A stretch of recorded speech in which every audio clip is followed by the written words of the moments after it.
Tu t'es sûrement dit que l'ergonomie et l'expérience utilisateur c'était pareil, hein?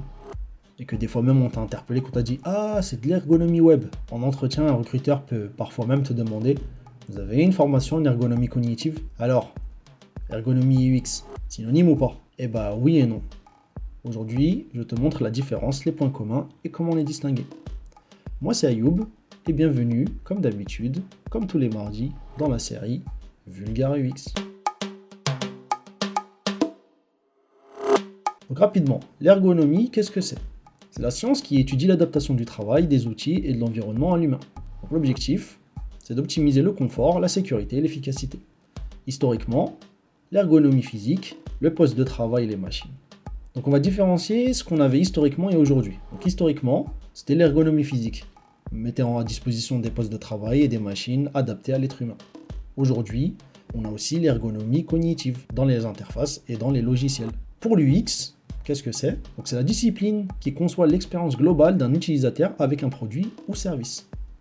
L'objectif, facilité d'usage, satisfaction, émotion et utilité.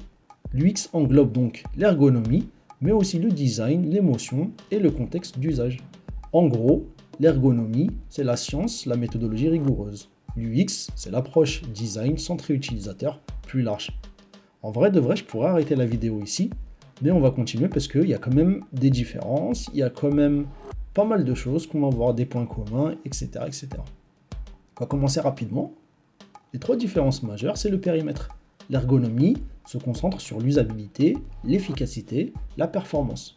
Alors que l'UX, lui, va venir ajouter l'émotion, le plaisir, l'esthétique et le contexte. Exemple, un logiciel de comptabilité ultra efficace mais moche et pénible à utiliser. Et ça, oh, il y en a tellement. Bonne ergonomie, mauvaise UX. Rapidement l'origine, l'ergonomie, on en parle depuis les années 40-50. C'est souvent dans l'industrie et c'est lié à la sécurité au travail. L'expérience utilisateur, ça a commencé à débarquer dans les années 90-2000, notamment dans le web et dans les produits digitaux. Et ça a été popularisé par un certain Don Norman chez Apple. Encore eux. Ensuite, la méthode. Donc l'ergonomie, ça va être des critères de Bastien et Scapin, l'heuristique de Nielsen, les normes ISO. Donc ça, après, je vous laisserai regarder ou si ça vous intéresse, je pourrais en faire des vidéos. Dites-le en commentaire. Pour l'UX, c'est plus large. Ça inclut le design thinking qu'on a déjà vu, les personas, les parcours utilisateurs, les émotions. L'ergonomie est dans l'UX. C'est une composante essentielle, mais c'est pas la seule. Concernant les points communs, donc on va avoir la partie centrée utilisateur, donc les deux places l'humain au centre. On a des tests utilisateurs dans les deux, donc de l'observation et de la validation sur le terrain, de l'itération pour améliorer en continu en fonction des utilisateurs qu'on va avoir, et enfin la méthodologie, donc l'approche structurée, pas du feeling. En pratique, un bon UX designer maîtrise l'ergonomie, mais tous les ergonomes ne font pas de l'UX. Certains travaillent sur du matériel industriel, des cockpits d'avion, etc., etc. Dans quel contexte utiliser quel terme?